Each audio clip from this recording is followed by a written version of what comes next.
influencers, vloggers, videographers, and photographers.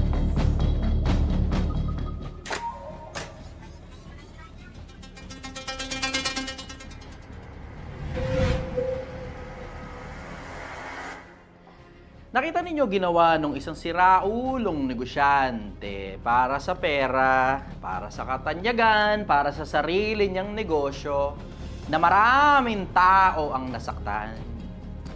Ngayon, ako naman. And you all would want to be a part of this.